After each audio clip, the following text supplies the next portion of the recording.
दोस्तों नमस्कार। आज एक बड़ा अनोखा वाक़या हुआ हमारे साथ और मैं अपने स्कूल से वापस आ रही थी और आते वक़्त हमने हमारे बैग में छतरी और जो भी ज़रूरी सामान हमारे हैं, वो हमने अपने पर्स में रखा था।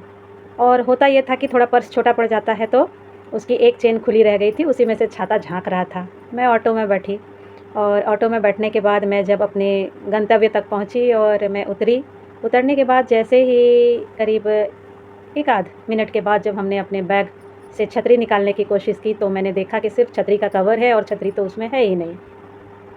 तो मैंने एक दिमाग को दौड़ाने का कोशिश किया कि हमने कहाँ तक छतरी को देखा था भी कि नहीं देखा था, क्योंकि आज बहुत ज़ोर की बारिश हुई थी स्कूल में। तो मुझे लगा कि कहीं किसी स्कूल के स्टाफ़ ने निकाल कर छतरी लगाया हो सकता है मेरे से ही भूल हुई हो। तो फिर लगा ना, स्टैंड में तो हमने छाता अपने बैग में देखा था। और क्योंकि ऐसा इसलिए लग रहा था क्योंकि जो उसका कवर था ना, वो बिल्कुल ज्यों का त्यों वहाँ लगा हुआ था। उसके अंदर बस छाता नहीं था। फिर मैंने जैसे ही रिमाइंडर लिया, मेरा याददाश्त ने पूरी तरह से काम किया। फिर मैं ये जानी कि कहाँ-कहाँ तक मेरे पास वो छतरी था और फिर कहाँ से मुझे वो छतरी मिलना उसका एहसास होना बंद हो गया। ये मैंने रिमाइंडर लिया तो मुझे मिल ग वो याद आ गया। तो मैंने सोचा अच्छा ठीक है, चलो मिले तो भी ठीक है, ना मिले तो भी ठीक है। तो छाता बहुत नया भी था। अभी 3-4 दिन के पहले ही हमने खरीदा था। फिर सोचा कि अगर ना मिलता है तो सिर पटकना थोड़ी है। तो हमारे पतिदेव मुझे लेने के लिए आए। तो हमने उनसे कहा कि भैया वो हैं, उनका नंबर लगा दो दीजिए ज़रा। तो आपके पास यदि उन ऑटो वाले भैया का नंबर है, क्योंकि ऑटो वाले से कुछ-कुछ काम हमें लगता रहता था बीच-बीच में, कुछ सामान वगैरह मँगवाने के क्रम में, तो नंबर कुछ-कुछ ऑटो वाले का है हमारे पास। तो हमारे पति ने तुरंत फ़ोन घुमाया उनके पास कि भैया आपके ऑटो में हमारी छतरी छूट गई है। तो उसने कहा कि हाँ, छतरी तो यहाँ पर है, एक काली वाली छतरी। और उन्होंने एड्रेस बताया कि मैं यहाँ पर रोड में खड़ा हूँ, आप आइए अपनी छतरी ले जाइए। चलिए आई गई हो गई, मुझे छतरी मिल गई, इस बात की खुशी है कि चलो इस बरसात तो निकल ही जाएगा। बात ये नहीं है, बात ये है कि एक अनजाना सा लड़का, ऑटो चलाने वाला, उसने हमें अपना समझा और उसे लगा कि नहीं, छतरी वापस कर देना चाहिए। और मुझे याद आ गया एक समय जब हमने अपने ही लोगों को अपनी छतरी दी थी। अपने घर की एक नहीं 2-2 छतरी दी उन्हें, सिर्फ़ इसलिए कि वो पानी से बच सकें। बहुत दूर की बात नहीं है, बहुत ज़्यादा खुलासा करना भी ठीक नहीं होता है।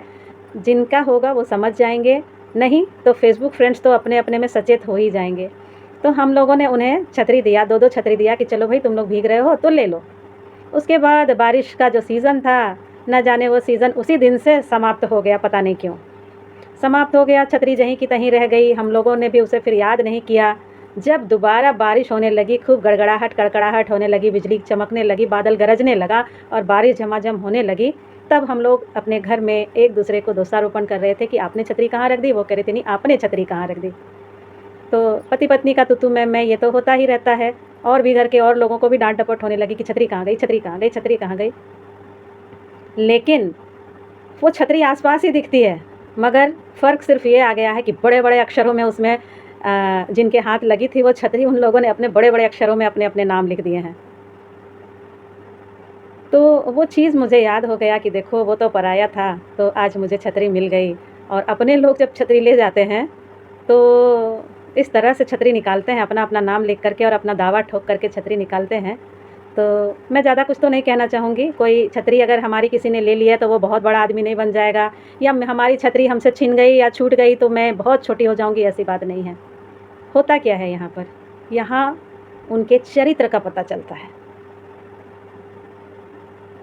उनके चरित्र का, जो जिसने लौटाया उसके भी चरित्र का पता चला। और जिसने छतरी को बिल्कुल अपना समझकर अपना नाम लिख लिया और फिर आगे कह रहे नहीं ये तुम्हारी नहीं है, ये तो हमारी है, तो चरित्र का पता चलता है।